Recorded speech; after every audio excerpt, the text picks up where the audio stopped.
His and Her Show with Jody and Alex Misiak. And today we're going to talk about speaking your truth. And what does that really mean? It's just being authentically you and being honest with yourself and with others around you. And hopefully, if that's difficult for some people like me, then maybe we can share some techniques. Well, this will be great that you can be along for this journey. Absolutely. So I spent a lot of my life lying to myself and lying to others around me. I put these personas on and I would just pretend to be somebody I was not, to fit in. I remember high school, I would be in, I think I was in 4 or 5 different groups, and none of the groups got along, but like I was the common and I could float around. Right. And later on I realized that I just put on who I needed to be to fit in. Sure. Yeah, a persona. Yeah. Yes, yeah. So it's owning your truth, and it's really just being honest with yourself. So one of the biggest steps about figuring out, are you lying to yourself? Are you living authentically? Is to slow down. One of the biggest things I discovered in my life is it's like running from the truth. When you're running from the truth, you are busy. You're busy being busy. Okay. So like I was constantly going. I was working. I think at one point in my 20s, I had 3 different jobs. Now that was, partly for money and partly just because some of the things I love to do didn't bring in enough. But anyways, I was busy. And then every free second I had plans with friends. Like I was just constantly busy. I didn't allow myself to think. Right. Because because you fill your life with distractions. Yes. When you slow down, that's when we feel emotions. So between owning your truth and being who you are, it's also like, and when I say like you're running away from the truth, you're also running away from feeling your emotions. Okay. And when you don't feel your emotions, you're also, it's keeping you stuck for one. And it's also keeping you from living the life that you're meant to live. Right. So you're because you're not being you. Yeah. There's tons of ways, and we're kind of going off track from being you, but emotions definitely have a lot of reasons of keeping busy and running from the truth. You don't want to feel, or people go towards food or over exercising, or like I said, keeping busy. We have different ways of dealing with emotions, so we don't feel them, so we don't get into them and figure out why do I feel this way, instead of like we don't deal with that. We just put on personas, or we just pretend we're happy, because that was a lot that happened in my life too. I was like, because I was reading a lot of self-help books, like stay positive vibrations, bring more positive. However, those emotions are there to help us. Mm-hmm. They help us to show where we need to heal. So you or can what be the we need best. to change. Yes. Which is part of healing. Yeah. Those emotions are there. And one of the biggest things was I used to be like, oh, I'm angry. Like, I can't be angry. Anger is like, it's a part of who we are. Like, it's an emotion. We feel it. We all feel it. And it's owning it. And it's really just about owning, like, okay, yeah, I get angry. Why do I get angry? And then it's not even because I used to feel like guilty or like bad about being angry. And it's just an emotion. It's how we deal with it. It's just like when we teach our kids, it's like, it's okay to be angry, but you don't need to beat on me or pinch me or bite me when you're angry. Yeah. It's finding healthier ways to channel it. Mm-hmm. So one of my truths was like owning my emotions, actually not even just emotions, owning my anger. Because I get really angry, and I actually see it in our kids now, where they're just so angry and they don't know what to do with it. They don't know how to share it. And they just like lash out. And then they just like, and it's probably, and if we hold on to our emotions, it's like popping a cork of champagne too at points. If we scuff it, put it down, and then, and it's usually over everybody. It's, it's at a Christmas party, or it's because then there's drinking involved, and emotions are high, or there's family functions. Like or the when straw you're that busy. broke the camel's back. Like something that would not really cause someone to blow up. It's just the littlest thing, but it's because you've got all this other stuff bottled in. That's the last straw, and then Yes. boom. Yeah, and then it explodes over everyone at probably the worst moment. So that's just part of owning your own truth, though. Dealing with your emotions. Yes. And it's just figuring out, where are they coming from? Mm-hmm. But just one of the biggest things, again, I'll get back to where I was saying before, is slowing down. Right. Yeah. And maybe removing some distractions. I guess that's part of slowing down, is to remove those distractions. And then also finding your breath. So meditating, or even just, it doesn't even have to be meditation if that's overwhelming to people. It's just focusing on your breath. Inhale and exhale. And it's really just slowing down and just really meditating, though, is one of the best ways to connect with your inner compass, your inner guidance, whatever you want to call it, your inner superpowers, your inner being.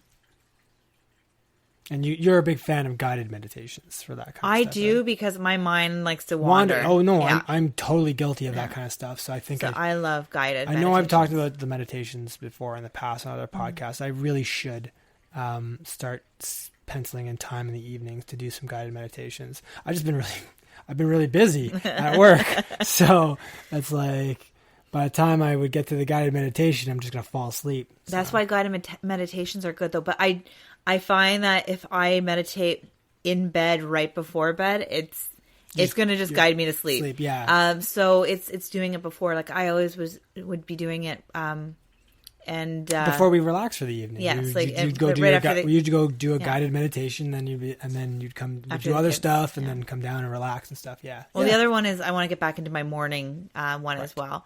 It's just getting the kids, or at least especially Anastasia, out the door in the morning. Anyways, but it's really just figuring out. And what I mean about why I really am saying about slowing down and meditating is you need to quiet down. So you can actually listen to yourself. Mm-hmm. I, with the 2 years that our son wasn't sleeping, I made some decisions in my business that weren't aligned with who I am. And it was because I was busy building the business. I need to, do this and I need to do that. And I didn't slow down enough to listen to myself. And I started making decisions that weren't based on who I was. And it's no one's fault but my own to really just slow down and be. And that's why meditation's great. It's starting it in the morning. You can ask yourself a question. And it's really important to slow down and figure it out, because a lot of our beliefs, a lot of our thoughts, a lot of our behaviors stem from stuff we were taught growing up. Right. So what is true to you, and what is just stuff you've learned that you should or have to do? Whenever you use the word, I should do this, or I have to do this, that is somebody else's words. You're using somebody else's beliefs. They're not your own. They're something that you've taken on as your own, but they're not you. Can you give me an example? I'm just having a hard time. Oh, you put me on the spot. Sorry. So, well, I mean, okay. I should do the laundry, or I have to do the laundry. That's just something that has to happen. It's not because somebody.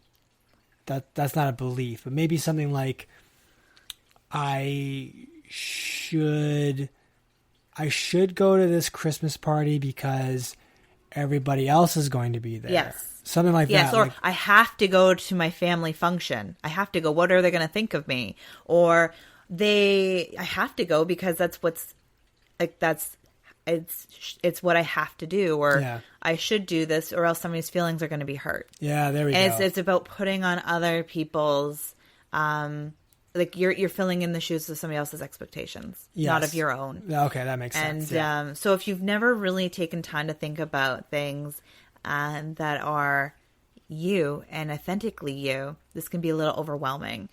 So again, it's just even starting to meditate for 5 minutes a day, or even better, if you can do it 5 minutes in the morning, 5 in the afternoon, and 5 in the evening, or even twice, morning and night, and just slow down. And like I said, it can even just be focusing on your breath. And if you're further than that and you already do meditations and affirmations, it's when you get emotions that are high. And we're going to talk about triggers in a couple episodes from now, I think. Okay. And but when people trigger you and things, and or your emotions run high, those are areas to look in. Like, what happened there? Like when someone or something happens and then you react in this way, you're like, wait a minute, that's a trigger. That's what you're talking about. Yes. So we're going to talk more about that very soon in another episode. I don't think it's next one, but the one after, somewhere very soon. So I don't want to get into it too much right now, but it's really just figuring out, what do you want? What, like, and I mean you. I don't mean like what were you told as a kid, what you had to do as a grown up, or what you wanted, or what advertisers tell you that like, you want. What do you want to do? What do you want to feel? That's a big one. What do you want to feel? And like, what do you want out of life? And it's really just asking yourself the hard questions, slowing down. And, you know, it sometimes it gets a little messy. I won't lie. But it's just, there's a lot of things. And even without doing, because we're going really down a deep, like not tunnel, but a deep emotional thing that I wasn't even thinking about for this episode, but that's okay.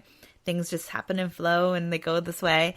But what I wanted to say about owning your truth is, when you know, like, and for the most part, you already know when you say something and you know it's not aligned with who you are. You got like a little twinge or something. Like, it's not even, you just don't feel good. You don't feel good when you say it, yeah. Okay. Like, I'm just trying to think of an example. But when you do things for other people because you think you have to, you should, that is when you start losing yourself. Mm-hmm. Now, I'm not saying give up on all family functions or all these things, but really just take a moment to see why. And you've even asked me this. Why are we doing this?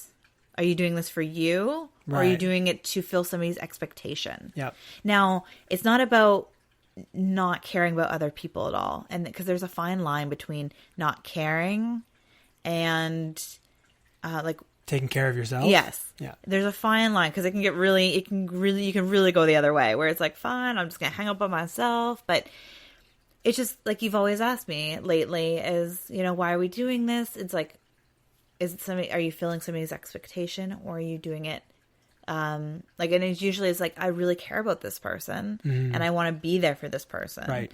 Or it's like, I really want to be a part of this. So it really comes down to like, am I just doing it out of obligation because I'm worried about what people think of me? Because the thing is, we hide who we truly are I'm coming from this because I've, you know, even now I'm realizing that I'm still not fully unchained from this. Like, okay, still feel like I'm still, like, there's moments, because I've lived so much of my life like this.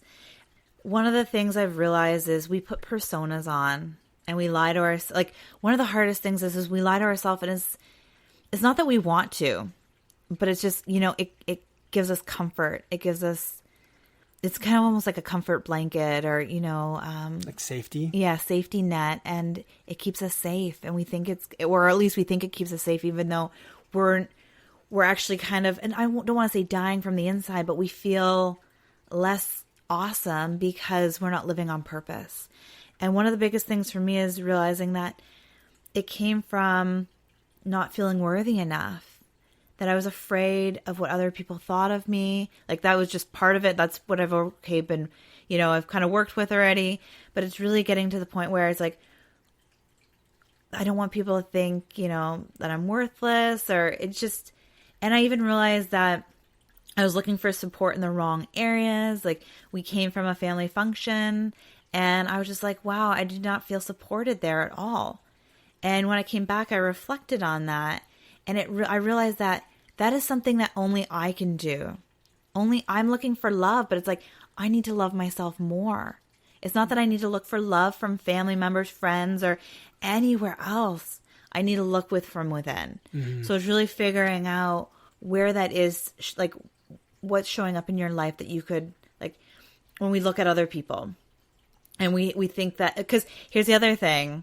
The truth is, we can actually have expectations of other people. Oh, absolutely, yeah. So I was coming unfair out, I was expectations. Like, yes, like, expectations in general are unfair. Fair, all right. Like, any expectations you have of anybody, pretty come from unfair. Other than, like, we've gone into marriage and we're a partnership, but like, that's it. Like, that's really all it is. It's a partnership. We have to work out those details together. Right. I can't expect you to do X, Y, Z without having a conversation first. About X, Y, Z. Yeah, Yes. that makes sense. So putting any expectations without consulting another person is so, so unfair. Oh, I love the way you phrased that. Yeah. So keep going.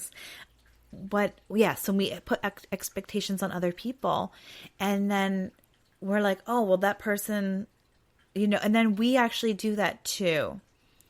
So when you find yourself in that, which I have done that recently, is what's going on for me right now, and figuring out what do I need to do for me to fill that gap, because no one can make me whole, no one can make me complete. And I spent so many years trying to find that in somebody else. Like, oh, if somebody else loved me, I will be whole. Somebody else needs to, where it's like, oh, you've made me complete. Or it's like, you think you're complete, but like, you got to find it within you. So no one can make you whole or complete. Only you can. So when I was feeling, that other weekend where I was really upset because I had expectations, and it was none of my business to have those. It was just all on me. And I realized it's like, oh, I just need to give myself some more love. Mm-hmm. No one else can give that to me. Yes, people can support, people can be caring and things, but what I can't do, I can't control people. I don't have any control over anybody else. I need to do everything from within. So it's really understanding what makes you you. And a good one to even start, if you're like, oh my goodness, you're just overwhelmed by this all. Maybe it's a lot to take in. Maybe yeah, you for are. Sure, yeah, please. It's values. Figure out what your personal values are. So once you slow down, you make some room in your schedule, like even a half hour a day. Journaling is another good one. So meditating, and we've mentioned this before. Meditation and then journaling right after, because you've really just quieted your mind and you're opening up to receive from the inner, whatever you want to call it, your inner being. Yeah. And it really just gives your inner being a voice. So the steps: quiet, like slow down, find some time in your schedule, like just make it a priority. We make so many things in our life a priority that aren't even really filling us up. It's just like self-care and things. Like if this was, say, the gym, like if you're you go to the gym every day and you're really committed, just put it in your calendar as a commitment to yourself.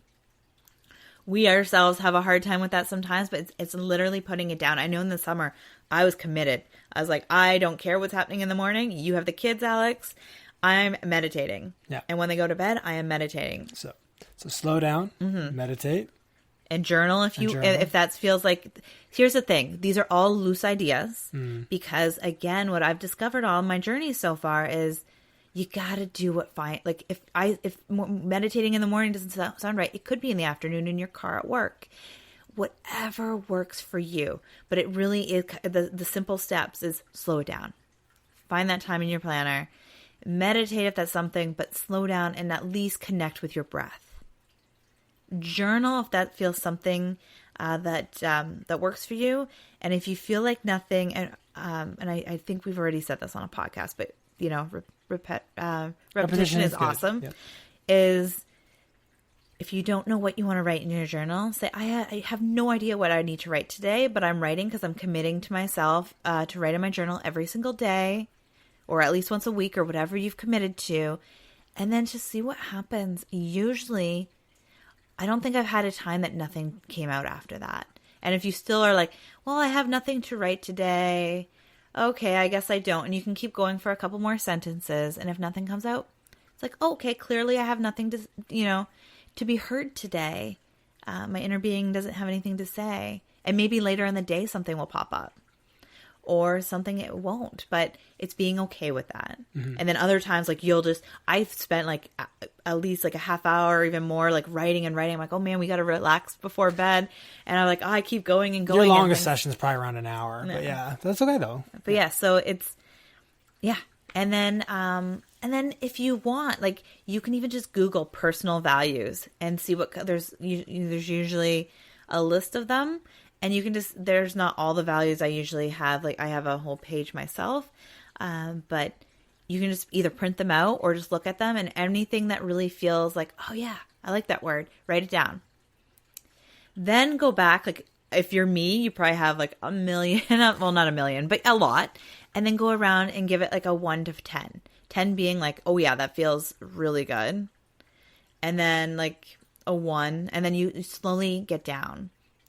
And the aim is to get to about 10 if you can. This definitely sounds like something you want to try doing after meditating. Yes. And maybe journaling, or if not journaling, but definitely after meditating, because you have to quiet and slow down so that you can hear your internal voice say, yes, this is a word that resonates with me, and not everything above that inner voice. It's like, yeah, that's a cool word. I want to be that. Yes, that is true. I do that a lot. Yeah. So yeah, you want to be in a very neutral place. You don't want to be stressed out. And because then you don't really get to connect with your inner being as well. So it's really just, if anything you take away from today, to find like, and it was speaking your truth. So we actually went like full on to like everything else. We completely went off track of what I thought we were going to talk about today, but maybe this is what we needed to share. And, but if anything you take away from today is, slow down.